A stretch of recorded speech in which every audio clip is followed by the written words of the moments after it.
Mes chers camarades, je vous apporte le salut fraternel des syndicats qui m'ont mandaté, et notamment le SN Presse Force ouvrière de l'Essonne, un syndicat de personnel de la recherche et de l'enseignement supérieur qui, avec ma fédération, la FNEC FP Force ouvrière, est engagé pour le retrait de la loi sur la sélection à l'université, pour le maintien du baccalauréat comme diplôme national et premier grade universitaire. Camarades, l'offensive actuelle du gouvernement pour pulvériser le Code du travail et les garanties collectives implique de détruire l'une des conquêtes majeures de la classe ouvrière, les diplômes nationaux et la possibilité pour des millions de jeunes d'accéder à des qualifications. Cette conquête est une cible permanente du patronat. En 1955, Georges Villiers, président du CNPF, déclarait « La suppression du baccalauréat, son remplacement par un certificat de fin d'études vient d'être mise à l'ordre du jour. Cela fait plus de 60 ans que le patronat n'a de cesse de revendiquer la suppression du lien entre le diplôme et la rémunération. Cela fait plus de 60 ans que le patronat ne cesse de revendiquer le contrôle des formations afin qu'elles soient taillées sur mesure pour le besoin des entreprises. Plusieurs gouvernements, de droite comme de gauche, ont tenté de satisfaire ces exigences patronales et à chaque fois s'y sont cassés les dents. Et c'est pourtant l'objectif du gouvernement Macron. La réforme Vidal, Parcoursup, c'est la fin du droit pour chaque bachelier de poursuivre des études supérieures dans la formation de son choix.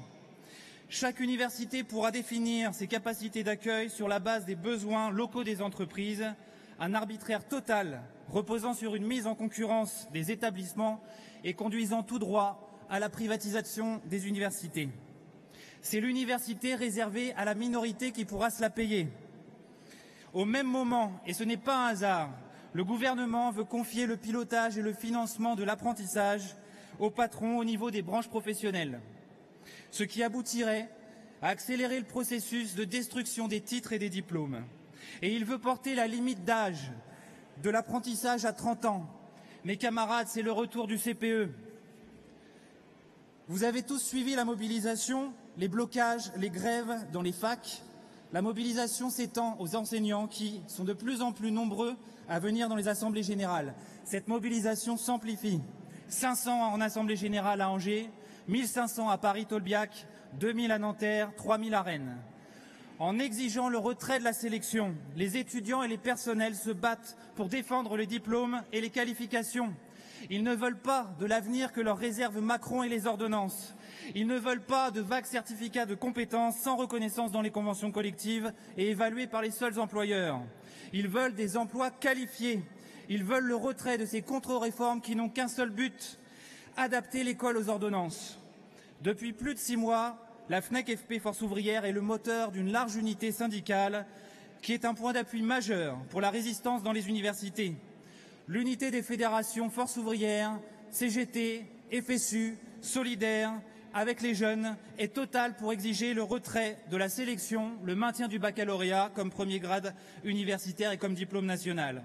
Et aujourd'hui, le gouvernement envoie les CRS dans les facultés pour tenter de briser cette résistance.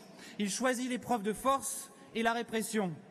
Macron ose parler d'une minorité d'agitateurs professionnels. En réalité, ce sont des étudiants qui défendent leur avenir.